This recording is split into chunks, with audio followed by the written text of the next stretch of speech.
You're here to make me look good. I almost dropped my tablet. The voice came from behind me, smooth, cool, too pleased with itself.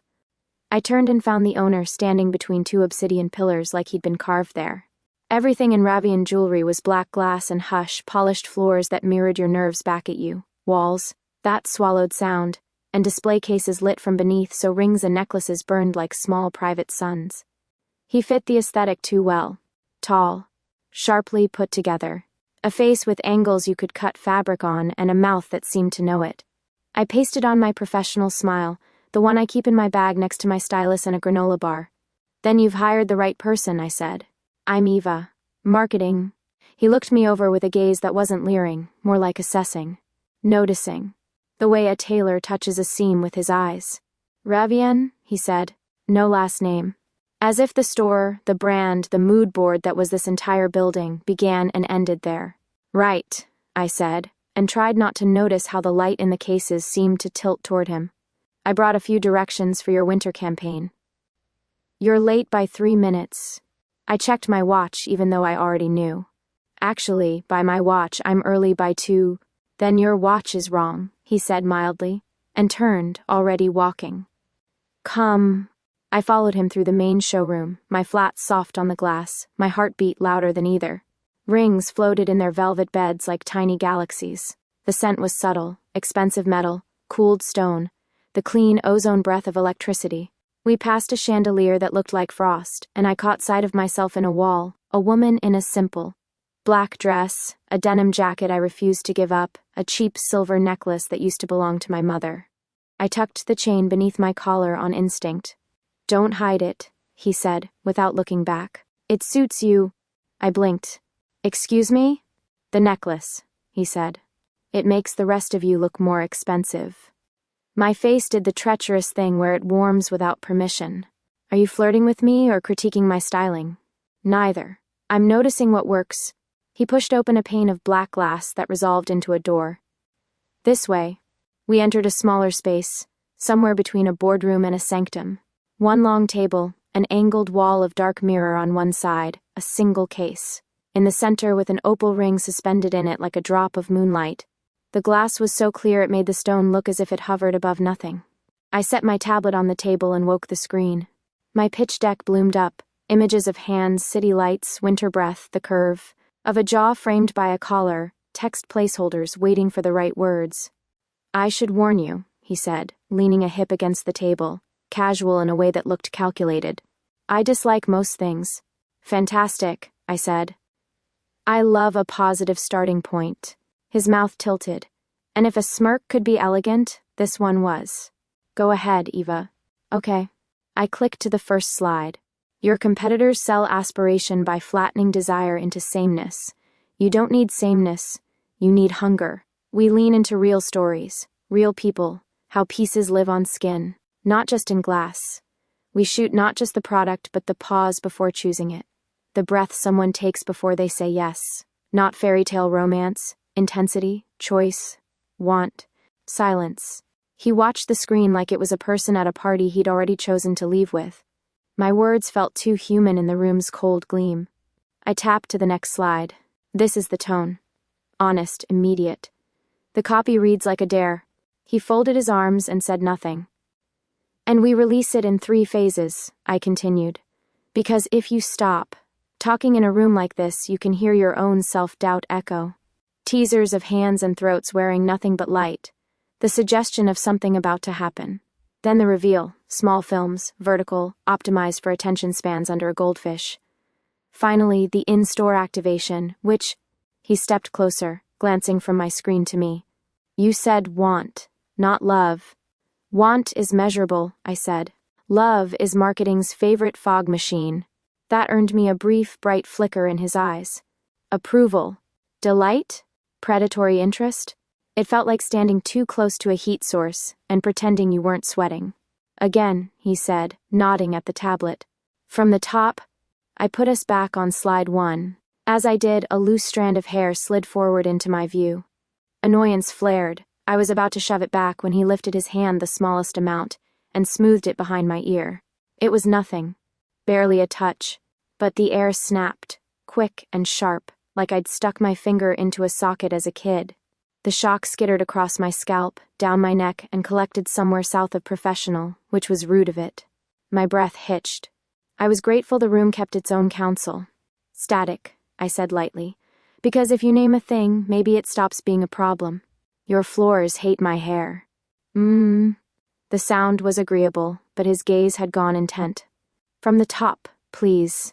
I did it again, my voice steadied. His didn't. He started asking questions, smart ones, annoyingly smart. He wanted to know how the lighting would translate across skin tones, how we planned to avoid the trap of staging longing without context. He asked about timelines, deliverables, KPIs, then veered left at the last second to ask something like, "What do you want to feel when you look at an opal in your palm?" "I want to feel like I'm holding a secret that only speaks my name," I said before I could think. My throat felt tight. The opal in the case behind us threw a pale blue ghost on the mirrored wall. "You're good at this," he said. "At wanting?" I tried for flippant and landed close enough. "At translating what people won't say into what they'll buy." He flicked his eyes to my cheap necklace again, "and at pretending you don't like being seen." I stared at him. The urge to either laugh or throw my tablet came and went. "You don't know me. Yet," he said. A polite knock sounded on the door. It slid open without waiting for an answer, and a woman in a slate suit stepped in. Sleek hair, clipped voice. "Press room wants the draft statement, and the vendor needs confirmation for, oh." Her gaze found me. It faltered 0.5 millimeter. "You must be the freelancer." "Eva," I said. "Yes." "Lauren," she returned. No handshake, just a nod that felt like a checkbox. She looked to him. "We have the press call in 10. He didn't look away from me. 15. She waited. He didn't move. She left without another word. "Your PR manager is efficient," I said. "She's many things," he said. "No elaboration. Don't let her get in your head." "My head is extremely expensive real estate." His gaze slid to the mirrored wall, to the sliver of me reflected there. For a second, I could have sworn the reflection of the opal's blue pulse moved. Not flickered like a light, moved, slow and deliberate, like breath. I told myself the room was playing tricks. Mirrors do that. So do nerves. So, I cut back in before silence could swallow me. "If we go with the want angle, I'll need access to your brand story beyond the usual boilerplate, things you don't tell the press. Origin myths, the first piece you sold, regrets." "Regrets?" he repeated, as if it were a charming foreign word. "Humans like to believe objects come with redemption arcs," I said. "You buy something because you think it will change you, or at least be seen differently while you're wearing it. The product should never admit that. The brand should." "You're cynical." "I'm employed, and unafraid of saying the unflattering thing." He tapped a thoughtful finger against the table. I tried not to watch how precise that gesture was. "I'll give you access. With conditions. Which are, you'll be on site, daily. You'll observe client interactions. Discreetly." He glanced at my shoes. "Those flats are nearly silent." "Good." I set my shoulders. "I have other clients." "You have me," he said, like it was a calendar entry I hadn't seen yet. "Wow," I said softly. "You must be a delight at parties." "I'm excellent at them," he said, that half smile back. "But I rarely stay." I could feel my temper trying to stand up. I made it sit. I needed this job, the fee, the visibility, the challenge. Also, irritatingly, the man, not as a person, as an intellectual exercise. Like a Rubik's Cube you wanted to solve while also kind of wanting to throw it out the window. "Fine," I said. "On site for 1 week. Then we reassess." 2, 1.5. He considered me like a jeweler with a loop. "Deal?" We shook on it. His hand was warm. The glass table made a soft click as my tablet settled back onto it, as if the room had opinions. When he released my hand, the tiniest shiver chased across my skin again. Air conditioning, I told myself. Adrenaline. Too many cold brew coffees. "Anything else?" I asked, cool as melted steel. "Yes," he said, and stepped aside so I could see the opal case again. "Tell me why you almost hid the necklace." The question landed somewhere I didn't want examined. Because it's cheap. Cheap things can be honest, he said. Expensive things often lie. His eyes lifted to mine. Something unreadable lived there, like a storm seen far out at sea. Wear it when you come back tomorrow. I reached up, felt the familiar curve of the pendant under my collar, and let it fall into the open again. If it clashes with your brand colors, I'm invoicing for emotional distress. I'll pay, he said. The door sighed open again. No knock this time. A young sales associate hovered, clearly shoved in by someone braver. Mr. Ravien, the courier's here for the Milan shipment. 5 minutes, he said, not looking away from me. The associate vanished. Tomorrow, I said. I'll bring the revised concepts and a production timeline. We'll need a casting brief. Real people, not models who look like they live on clouds. And if it rains? He asked. Then we shoot rain, I said. Another flicker in his eyes. There was a pattern to them, I realized, the way they reflected light with a depth that didn't feel optical. As if the shine came from inside the iris, not just off the surface. I told myself it was fancy contacts. Rich people wore strange tech, or maybe the showroom lighting had been tuned by someone vengeful. I gathered my things. He reached out, almost idly, to straighten the tablet on top of my folder. The back of his finger brushed my wrist. Electricity again. Not a zap, a hum that lingered. I wondered if anyone else felt it when he touched them. I wondered if he did. I wondered why I was wondering. You're here to make me look good, he said again. But this time it sounded less like a pronouncement and more like a shared joke. And you, I said, before good sense could catch up to my mouth, are making it very hard to focus on work. A beat of silence. His gaze dipped to my mouth. Came back. Then we'll practice, he said calmly. See you at 10? 10 it is, I said, backing away because walking felt like defeat. Try not to dislike too many things before then. He didn't move. He didn't need to. The room moved around him. I'll do my best. The showroom swallowed me back up. Open, glossy, cold. I passed the chandelier that looked like frost and paused at the last case. By the door, a chain so fine it was almost nothing, hung with a tiny star. I watched my reflection watching it. For a second, the star seemed brighter in the glass than it was in reality. The outline of my face blurred the smallest amount, like breath on a mirror.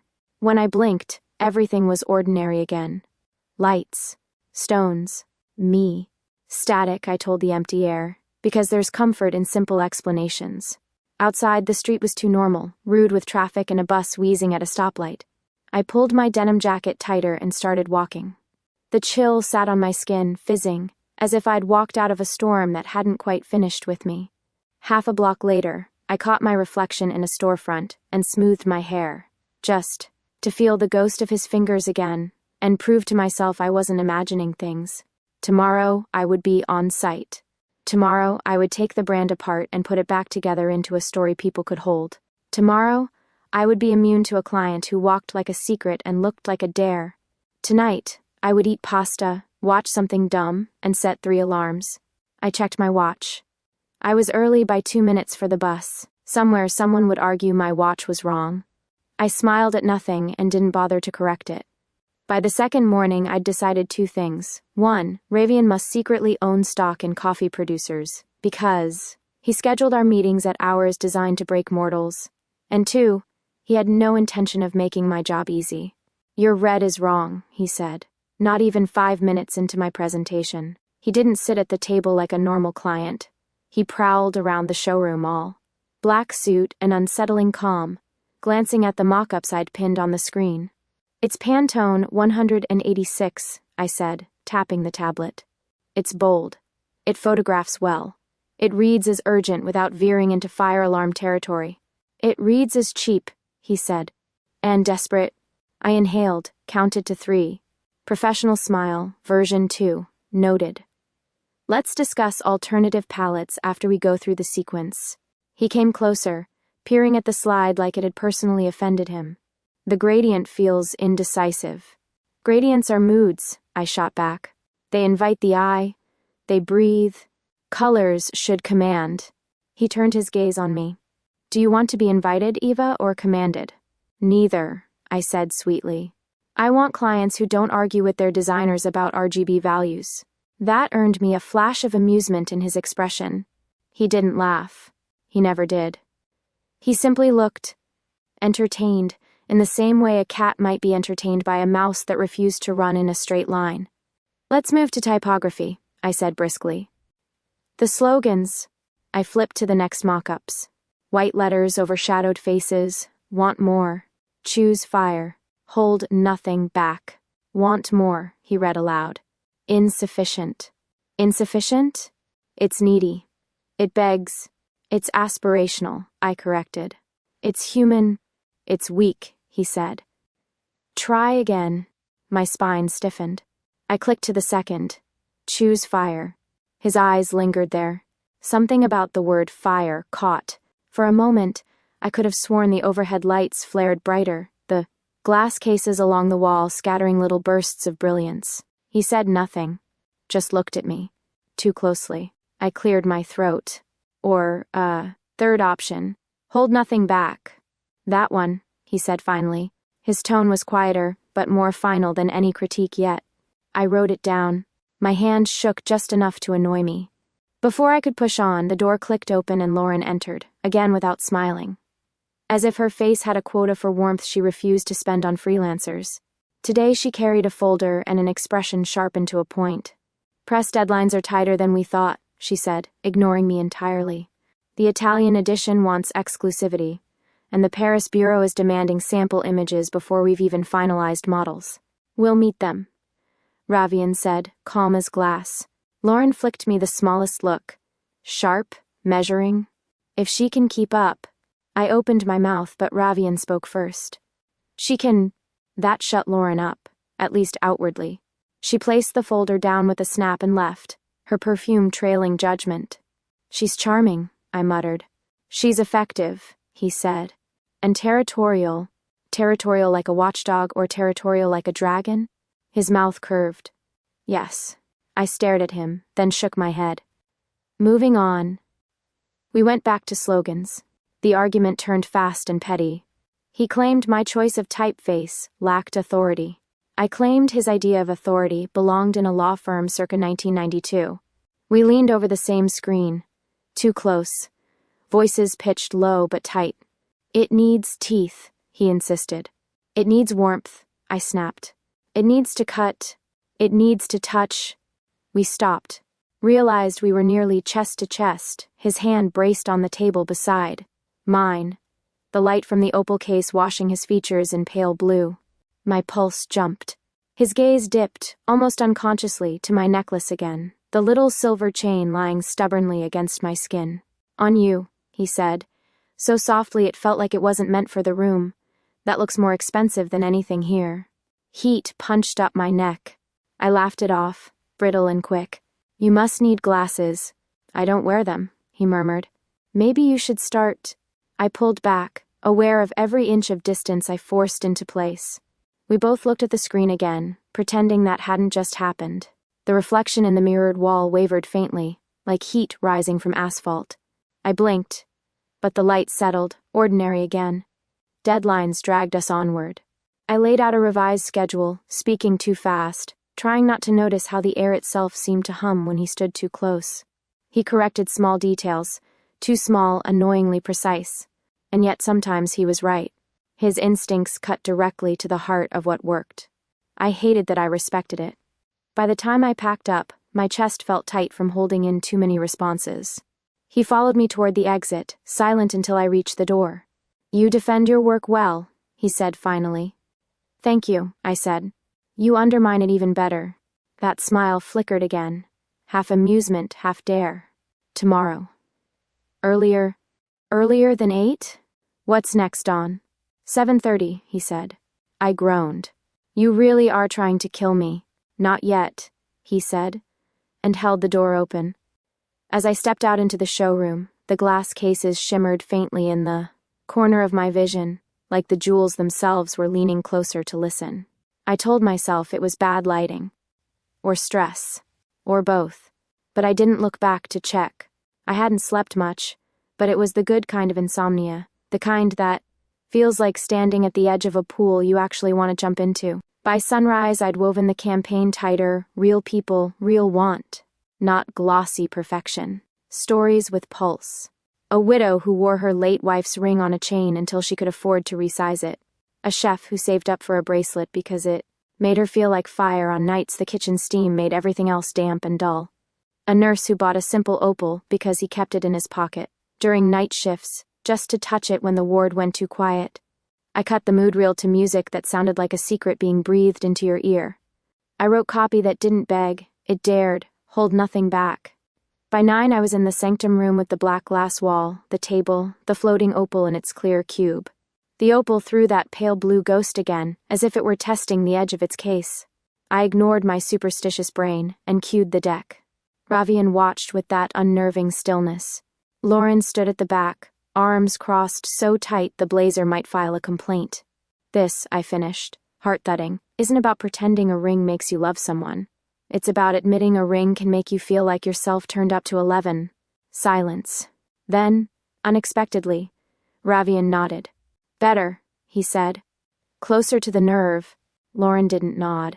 It's risky, she said. People lie to themselves about why they buy things. They won't thank us for telling the truth. They'll buy the truth if it flatters them, I said. And this does. It says they're brave. Ravien shifted his attention to me fully. The lights reflected in his eyes like they were water.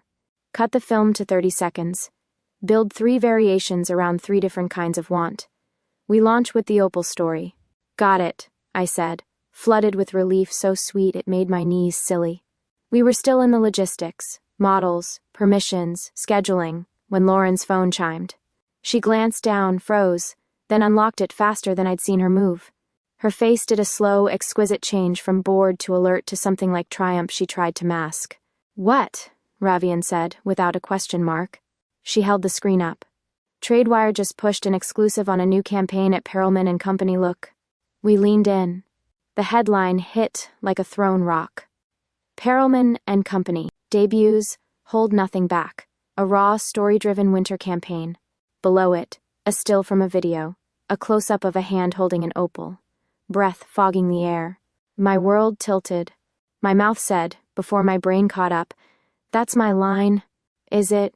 Lauren's tone was too calm. Because it's theirs now. I felt every heartbeat like a stamp. This is impossible.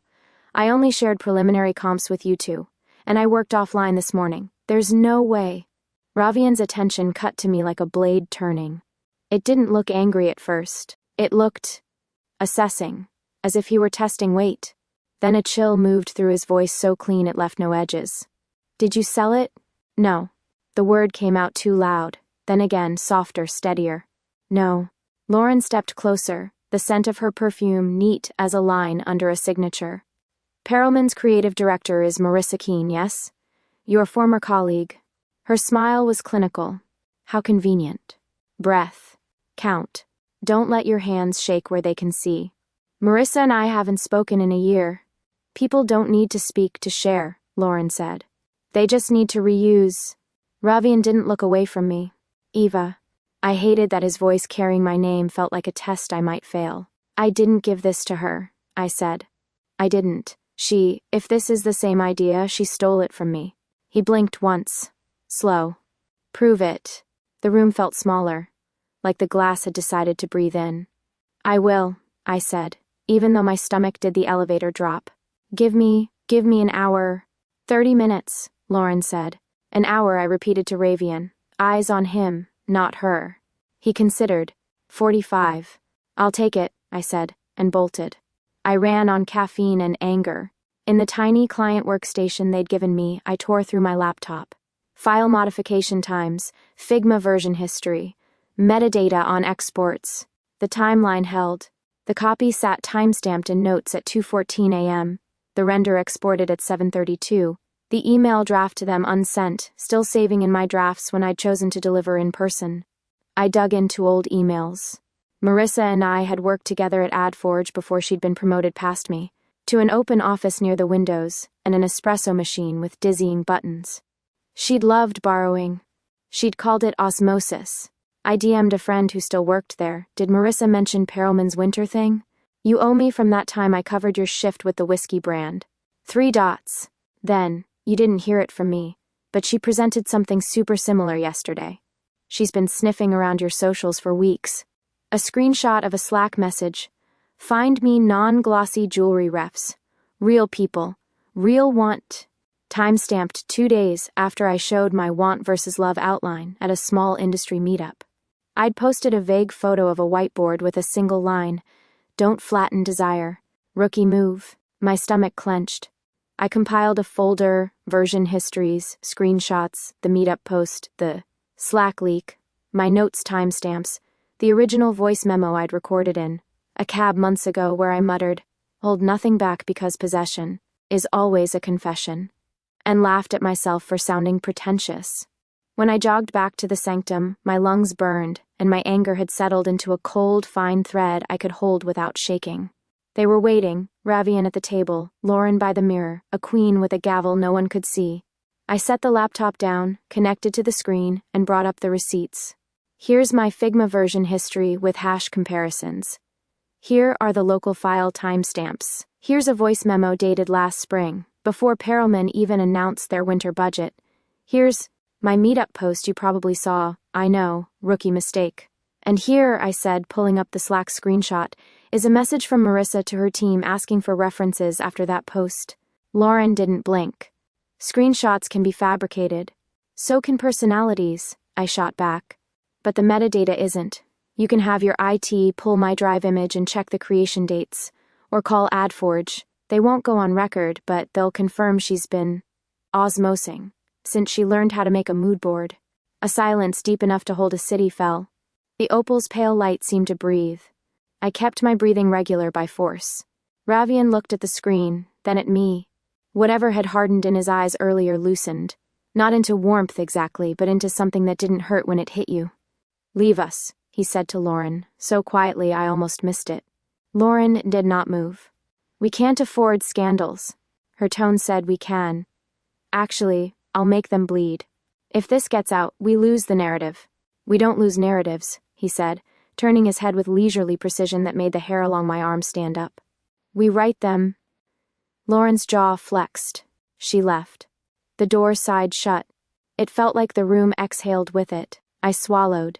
I didn't betray you, I said, and hated that there was something raw in the word you.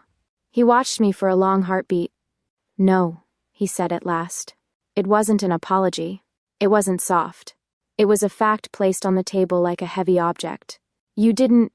Relief made the backs of my eyes sting.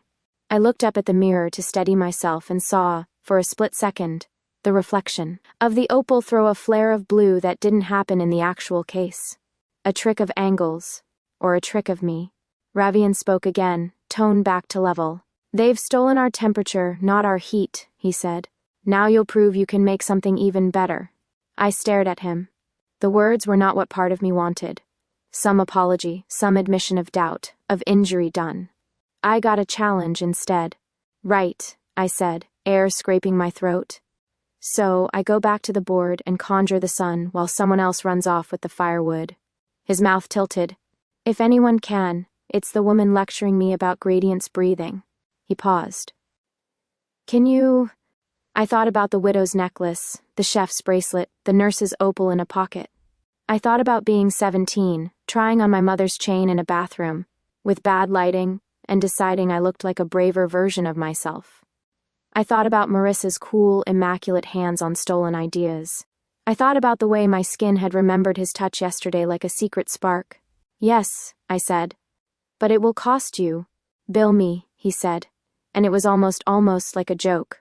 I took a breath, let it out. We pivot, I said, switching into the voice that could stand upright even when I wanted to sit down and cry. We go more intimate, less declarative. If Perelman wants the words, let them have the words. We'll have the silence before the words. We'll show what it looks like to choose in the space no. 1 photographs. Fingers hovering, pulse visible in a throat, the hitch of breath in winter air. We won't say, hold nothing back. We'll show hands that are literally incapable of holding back. Slowly, that odd light moved behind his eyes again, like a match in a dark room. Good, he said. Begin. I hesitated at the door. For what it's worth, I said, and the words surprised me by being honest. Not sharp? Not everyone wants to live in your mirror palace? His gaze met mine in the glass, not in the air. For one heartbeat, our reflections seemed closer than our bodies. Then build me windows, he said, not unkindly, and make sure they're impossible to look away from. I left before the room could swallow me. In the hallway, I rested my forehead against the cool glass and let myself have 3 seconds of shaking. Then I straightened. New deck. New cut. I could be furious and excellent at the same time. Back in the sanctum, the opal's light slid across the mirrored wall like a thought changing its mind. I wasn't trying to eavesdrop. Really, I wasn't. But when your boss-client difficult possible alien from an Italian Vogue spread insists on holding meetings in a space made entirely of mirrors and acoustics designed by Satan himself, sometimes you hear things you shouldn't. I'd stepped into the hall to call the casting agency, juggling 3 model portfolios on my tablet when the door to Ravien's inner office cracked open. Lauren's voice carried first, sharp and precise as ever. We can't risk another leak. If she falters, if anyone falters, this whole campaign implodes. And then only, it wasn't his. Not exactly. The pitch was wrong. Lower. Rougher. A sound that didn't scrape, didn't polish. It resonated. It carried the kind of gravity that makes your stomach notice itself. She won't falter, Ravien said. Except the she in question, me, sounded less like a word and more like an oath. Lauren's answer was hushed, but the tremor in it shocked me more than her words. I'd never heard Lauren tremble. You're letting her too close. A pause. A silence so loaded it pressed against the glass. Then his voice again, that dark resonance that felt like it came from under the floor. Close is exactly where I need her. I leaned back, heart sprinting, trying to pretend my spine wasn't buzzing with panic. My tablet slipped against my palm, and I caught it just in time to stop a clatter. I backed away like a burglar, lips pressed tight. When I finally breathed again, the sound felt too loud in the sterile hall. The second clue came that afternoon. We were in the showroom with a longtime investor who was notorious for dragging contracts into the grave before signing. Ravien sat opposite him, immaculate, still as sculpture. The man blustered about numbers, risk, market saturation, all the usual smoke. And then Ravien simply looked at him. No word, no shift in expression, just that steady, unblinking focus. The investor faltered mid-sentence. His hand, which had been busy scribbling margin notes in a legal pad, stilled. His pupils dilated, just slightly, and his lips parted like a puppet catching a new string. I suppose, the man said slowly, we could advance the terms. 3 months earlier. I nearly choked. This man had argued against that same timeline for weeks. Ravien only inclined his head, as if the concession were inevitable. Wise. The man signed within minutes. When we left the room, I waited until Lauren was out of earshot before muttering, that was not normal. Ravien didn't break stride. Persuasion is an art. Persuasion doesn't make people act like hypnotized lab rats, I hissed. Perhaps you underestimate your fellow humans, he said, calm, too calm. I wanted to push further, but the look he gave me shut my mouth. Not angry, just unreadable.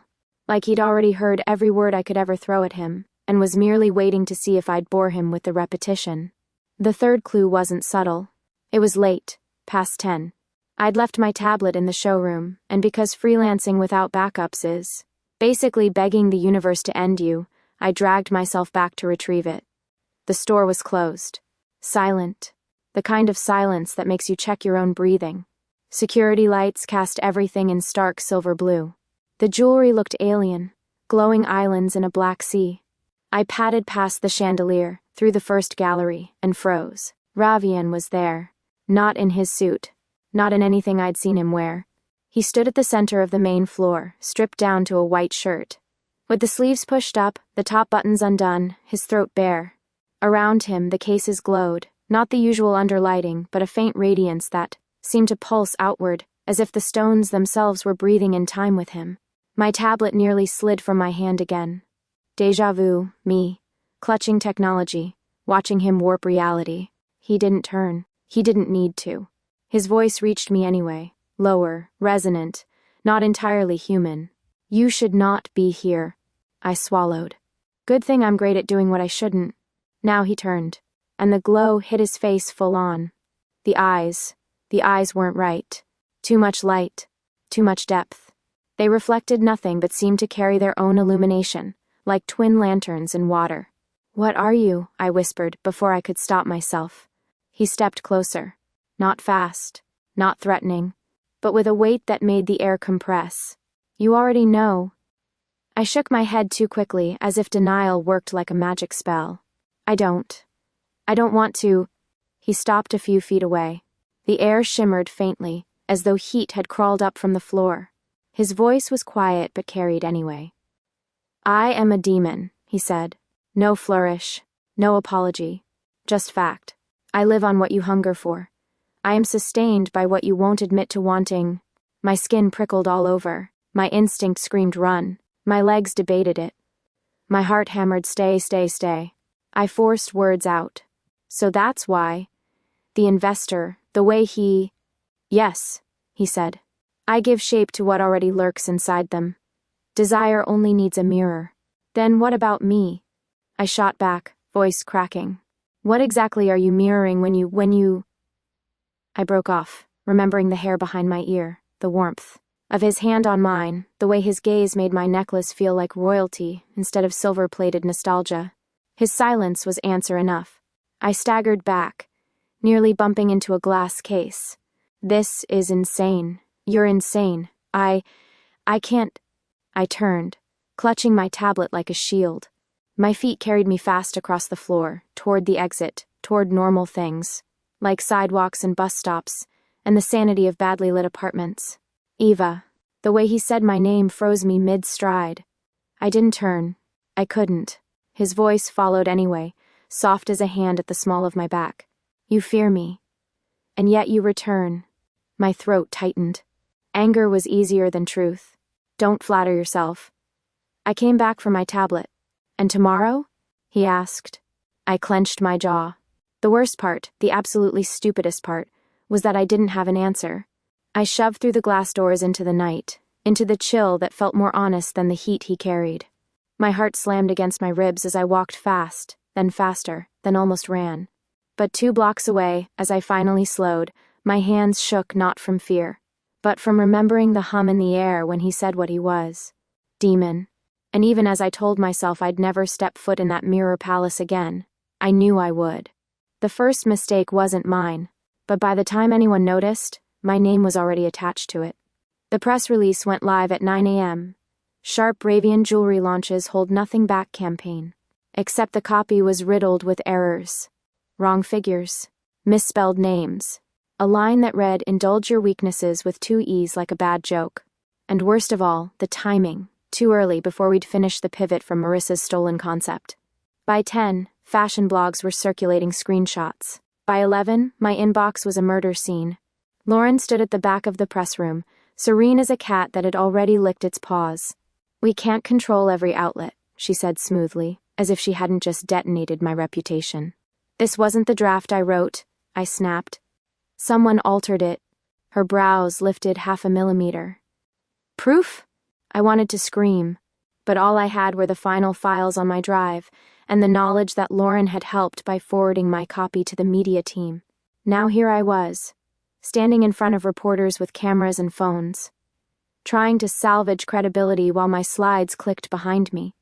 The opal glowed in its case as though mocking me. "Authenticity," I said, forcing steadiness into my voice, "isn't about perfection. It's about showing what people actually want. And sometimes," I smiled like I wasn't internally combusting, "sometimes mistakes are just proof we're not machines." A few polite chuckles. A few skeptical frowns. And then, because the universe enjoys cruel symmetry, I saw him. Michael. My ex. Leaning against the back wall like a guest who hadn't been invited, but showed up anyway. Same smug half-smile. Same expensive watch I'd helped him choose when we were still a we. After the Q&A wrapped, he cornered me near the side entrance. Still spinning disasters into taglines, I see. His voice carried the kind of mockery only someone who'd memorized your soft spots could deliver. Classic Eva, always setting fire to her own projects. "Go away, Michael," I said. "You never could finish anything without breaking it first." His smirk widened. "Guess some things don't change." I bit my tongue so hard it hurt, Part of me wanted to laugh in his face. Part of me wanted to cry. Neither was an option with half the industry watching. And then a new voice cut through, low and steady. That's enough. Ravien. He appeared at my side without warning. Dark suit absorbing the light, presence filling the hallway like a tide. His gaze fixed on Michael with a weight that made even him falter. This is my team, Ravien said. Every syllable sharp as glass. You don't touch her. Not with words. Not with anything. Michael tried to hold his ground, but his cocky stance wavered. You were just dismissed, Ravien said. He didn't raise his voice. He didn't need to. Michael muttered something about leaving and slipped away, the smell of his cologne retreating like smoke. I stood frozen, my pulse hammering in my throat. You didn't have to. Yes, Ravien interrupted softly. I did. Something shifted in the silence that followed. The room wasn't just cold glass and glinting stones anymore. For the first time, standing beside him didn't feel like standing beside a storm I couldn't control. It felt, ridiculously, dangerously, like standing beside someone who might actually shield me from it. The press conference resumed without me. I stayed in the corridor trying to catch my breath, trying not to think about the way his words had landed. My team. When he turned back to me, there was no smirk, no polished detachment. Just a steadiness I hadn't seen before. You'll fix the campaign, he said simply. I almost laughed. That's your pep talk? It's the truth, he said. You're better than what they stole. Better than what they sabotage. Show them. And for once, I didn't hear a demon feeding on want. I heard a man telling me I wasn't alone. The night before the final presentation, panic moved into my chest and unpacked all its luggage. Every slide, every slogan, every second of the campaign replayed on loop in my head until the images blurred. What if the investors hated it? What if Marissa somehow one-upped us again? What if Lauren had another accident lined up? I sat cross-legged on the cold floor of the showroom's back office, surrounded by mock-ups and sticky notes, my tablet glowing like an accusing eye. The opal in the main case flickered faintly from the other room, catching in the glass wall, like it was pulsing just to taunt me. I dropped my head into my hands. You are going to blow this. You are going to trip in front of half the industry and tomorrow morning. The headline will read Freelancer Single-Handedly Destroys Brand. The door opened behind me. I didn't need to look. Only one person made silence feel louder when they entered. You're spiraling, Ravien said. Great observation, Sherlock. I muttered through my fingers. What gave it away? The hunched posture, the eye twitch, or the fact that I've been talking to myself for the last 10 minutes? He didn't answer right away. Instead, I heard the soft tread of his shoes across the floor then. The faint click as he set something down, my coffee cup still warm. He must have retrieved it from the cafe downstairs. I looked up. He wasn't in his usual armor of a suit. The jacket was gone, sleeves rolled, collar open. For once he looked less like a polished ad campaign and more like a man at the end of a long day. Eva, he said, voice low, you will not fail. That's optimistic, I said. Or delusional. Either way, I'm not sure it helps. His gaze held mine, unblinking. You know why I chose you. I gave a hollow laugh. Because everyone else was busy? Because you see me. The air shifted. It was heavier now, charged. You're the only one who looks at me and doesn't see a myth, or a god, or a monster, he continued. You don't bow, you don't flatter, you challenge. And his jaw tightened. It drives me mad. I forgot how to breathe for a second. Ravien, I am what I told you I was, he said quietly. I feed on want. I thrive on it. And yet, every time you stand here with your cheap necklace and your stubborn defiance, I feel... He exhaled. Something I cannot name. My heart rattled so hard I was half afraid he could hear it. You're saying I make your life inconvenient? His mouth curved, just barely. Excruciatingly. The silence stretched, filled with the pulse of the showroom lights. Somewhere beyond us, traffic hummed, but in here, the air was thick enough to cut. I stood before I realized I was moving. He was close, too close. I should have stepped back. I didn't. Ravien, I said, meaning to deliver a warning, or a plea, or maybe both. But then he kissed me. Not gently, not carefully. It was the kind of kiss that steals the air you thought you needed, and replaces it with something hotter, sharper. My back hit the glass table, papers sliding to the floor. His hand found my jaw, warm, steady, and for one impossible moment, the world stopped being glass, and steel and fear. It was just him, and me, and the electricity we'd been pretending wasn't there. When he finally pulled back, my breath was ragged, my lips tingling. My brain, ever the professional, immediately reached for humor like a life raft. So, I managed. If this is how you calm your clients, I suddenly understand why your sales numbers are through the roof. His laugh, low, real, broke out before he could stop it. It startled me more than the kiss. I didn't think he was capable of that sound. I don't kiss my clients, he said, voice still rough. I raised a brow. Lucky me, then? His eyes softened, the storm in them easing into something warmer. Lucky me. I swallowed hard, looking away before I melted entirely. The opal glowed faintly in the corner of my vision, its pale light flickering against the mirrored wall like a heartbeat. Tomorrow, the presentation could go up in flames. Tomorrow, Marissa, or Lauren, or Michael, or any of the vultures could come circling again. But tonight, in the hollow hush of the showroom, I knew one thing with absurd clarity. I wasn't just working for him anymore. I was falling. By morning, the showroom had transformed into a small theater built of light. Rows of ghost-clear chairs faced a screen framed by obsidian. Cameras perched like patient birds along the sides. The chandelier that usually looked like frost now looked like applause waiting to happen. I stood behind the black glass wall with my tablet and a stomach that kept practicing falling. The cut we'd landed on, no slogans, no begging, was ready. 3 short films. 3 kinds of want. Breath, silence, decision. Lauren swept past in a slate dress that could cut. Teleprompter's loaded, she said without looking at me. Do try to stay on script. I won't need it, I said. You will, she said, and was gone. Ravien appeared as if curated from shadow. Not a hair out of place. Not a breath wasted. Last night still lived in the way my mouth remembered him. But this morning both of us wore professionalism like armor. Breathe, he said. Working on it. He studied me for a beat, then did something I didn't expect.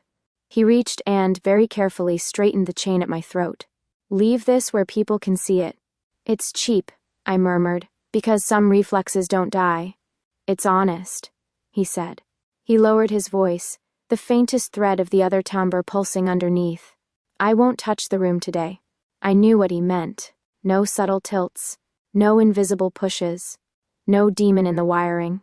This is yours, he added. Terrifying. Liberating. Then don't watch me like a test, please. He smiled without showing teeth.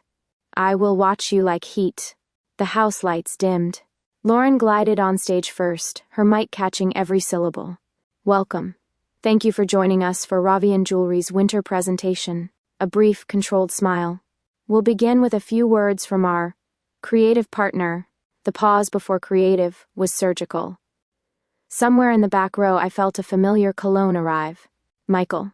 Of course. And perfect. A flash of white blonde hair near the aisle. Marissa Keene, Perelman's creative director, in a coat the color of spite. I walked into the light. Hi, I said to the room, which is not how you're supposed to address a room of investors, editors, and buyers. You've been to 100 of these. Maybe 1,000. You know what jewelry looks like on a billboard. So do I. A polite ripple of laughter. Good. Air entering lungs again. We almost made that billboard, I continued. Then something better happened. We remembered that people don't buy pieces because they're perfect. They buy them because something inside them says yes, quietly, privately. You never get to see that moment. I nodded to the screen. Today you do. The first film bloomed, winter air, a hand centered in the frame, an opal warming in a palm. A breath fogs. A small, unremarkable kitchen. Fridge notes, a crooked magnet. The camera never leaves the hand in the throat above it, where a pulse stirs. No words. At the end, the hand lifts, and we don't see the ring go on, only the tiniest. Exhale that says it already has, whether or not it touches skin. The second, stainless steel gleam, a chef's forearms dusted with flour and heat. A bracelet caught under sleeve as she reaches for a pan, her mouth curving in a way that isn't for anyone watching. The third, a night shift. Blue-white hospital light, A nurse sits alone, fingers working something in his pocket like a worry stone. He doesn't show us. He doesn't have to. Silence held like glass. Then the screen went black and you could hear the room breathe all at once. I stepped back to the mic. We didn't ask our subjects to perform, I said softly. We asked them to choose. That's the only script that matters. A hand shot up before I could cue Q&A. Marissa. Beautiful, she said, voice lacquered. But derivative. Where have I heard hold nothing back before? She smiled like someone laying a trap they already knew you'd walk into. We didn't say it, I replied. We showed what happens when you can't help it. A small current of approval rippled through the first row. Marissa's smile thinned. And your press release mistakes? Charming authenticity too? I don't believe in charming mistakes. I let my gaze graze Lauren at the wings. Only honest ones. We corrected the record within an hour. Michael, because he cannot resist, called from the back. How many of those honest mistakes get you fired, Eva? I leaned on the lectern I'd sworn I wouldn't use. At least one less than the number of exes who still read my emails. Laughter. Real this time. Someone clapped, a quick, irreverent burst. Color rose on Michael's cheekbones. He faded toward the exit like a bad idea reconsidering itself. The screen behind me flickered.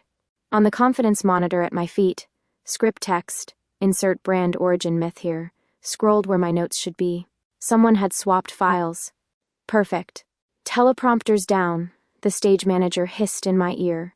Leave it, I said, and stepped away from the lectern altogether. Jewelry, I told the room, is not magic, but it behaves like it when you need it most. My mother wore this. I touched the chain at my throat, on days she needed to feel brave in rooms that didn't want her. It didn't make her braver. It just reminded her she was always capable of being. I let my voice drop. We built a campaign that doesn't speak for you. It listens. An investor in row 2, all neat pocket square and skeptical eyebrows, leaned forward. And how does one measure listening, Ms. Eva? I said. And we measure it the way you measure any good conversation. By what happens next? I gestured to the sales associate waiting with a velvet tray. We have 15 pieces out on the floor. No high-pressure sales, no handlers. After this, we're opening the cases and letting people touch. We'll watch where they go. We'll watch what they hesitate over. We'll learn. That's undignified, someone muttered. It's honest, I said. And profitable. A hum of amusement, then murmurs of interest. You could feel the center of the room shift, as if the gravity had moved a few degrees closer to where I stood. Lauren stepped forward, mic in hand. Let's hear from our PR team about the media rollout. Later, Ravien said from the wings, and walked into the light. The room altered without any supernatural shove, at least none I could feel. People straightened. Phones rose. He took his place not at the lectern, but beside me, as if we'd rehearsed it. He looked at the audience like they were a single person he had decided not to devour. This woman, he said, in a voice that belonged to both his faces and, somehow, a third one I'd never heard, is the reason for our success. A hush fell so complete you could count heartbeats. She brought us a story without lies, he continued. She built windows in a house of mirrors. I swallowed. Vision doing that watery thing it does when you're too proud not to cry. Investors, he said, turning slightly. You'll see the numbers in your packets. Editors, you'll see the rollout on your desks at 3. What I want you to see right now is simple. He nodded to the sales associates. The cases unlocked with a soft, coordinated click that felt choreographed. Want is not a performance, it is a decision. Watch people decide. The staff moved through the aisles with trays, the way waiters do at parties before the party realizes it's already begun. Guests reached, hesitant, then daring. A woman in a camel coat lifted a ring and went still, a man beside her watching the exact moment her face changed. The nurse from our film, invited quietly without ceremony, touched the opal in his pocket and smiled to himself. Numbers began to talk in the background. Square foot sales projections, conversion rates. More importantly, the room tipped toward us and stayed there. Marissa approached, a smile teetering between gracious and acidic. Well played, she said softly, too soft for cameras. You won the room. Enjoy it. I will, I said. You should try it sometime without stealing. Her eyes flashed ice. Prove it. I already did, I said. But you'll be hearing from legal if you need story time. She pivoted away, coat catching the light like a knife. By the door, Michael realized he wasn't part of the narrative anymore and evaporated into the hallway traffic. Lauren hovered, seeking an opening to reclaim control. She didn't find one. Not today. Investors began to drift our direction, led by the skeptical Pocket Square, who no longer looked skeptical. "This," he said, gesturing to the living showroom floor, "is elegant. A beat. We're in." More nods. More hands. More yes. I exhaled so hard I swayed. The chandelier above us glittered like a sky full of something finally thawing. When the last photographer retreated and the crowd dissolved into clusters of voices, the showroom went quieter, still alive, but the pulse slowed. I realized I was smiling like a fool and tried to rearrange my face into something less obvious. It didn't stick.